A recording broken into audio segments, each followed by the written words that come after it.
semuanya.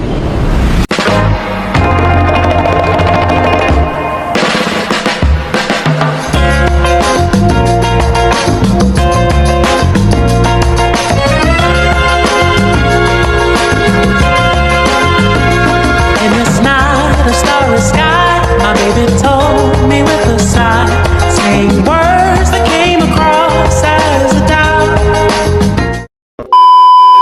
Assalamualaikum warahmatullahi wabarakatuh. Perkenalkan, nama saya Fetina Rizka Liliani dengan NIM 2025-110069, merupakan mahasiswa Universitas Sains Al-Quran, Fakultas Ekonomi dan Bisnis, program studi Manajemen semester 1. Video ini ditugas untuk memenuhi tugas mata kuliah Bahasa Indonesia yang diampu oleh Bapak Soekarno MPD.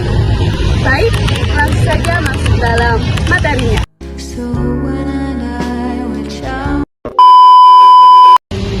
Lalu, apa itu? Teks berita adalah teks yang berisi laporan tentang suatu peristiwa yang terjadi secara nyata, faktual, aktual, serta penting untuk diketahui oleh masyarakat. Dalam penyampaian berita, informasi yang disajikan harus akurat, terperinci, baik dalam segi tulisan maupun lisan.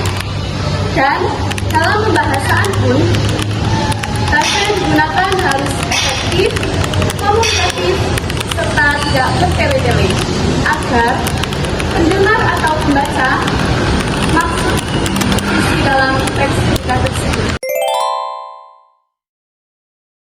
Adapun ciri-ciri berita, di antaranya adalah 1. Informasi yang didapat harus akurat serta nyata. 2. Tidak tergantung oleh opini penulis. 3.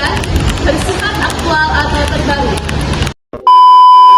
Maksudnya, berita yang harus diberitakan adalah berita yang sedang hangat-hangatnya di masyarakat. Orisinal, artinya data yang disajikan harus sesuai dengan hasil yang ada di lapangan. Objektif, artinya tidak memihak salah satu antara korban atau pelaku. Dalam menyusun teks berita, tetap harus memperhatikan unsur-unsur yang ada dalam teks berita. Unsur tersebut terdiri dari 5W 1H.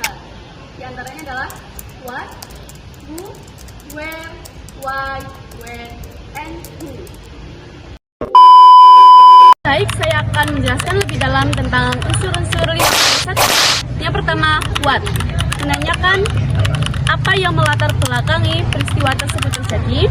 Yang kedua, where, di mana peristiwa tersebut terjadi. Yang ketiga, why, mengapa peristiwa tersebut terjadi. Who, siapa yang ada di dalam peristiwa tersebut terjadi. When, berkaitan dengan waktu dan tempat.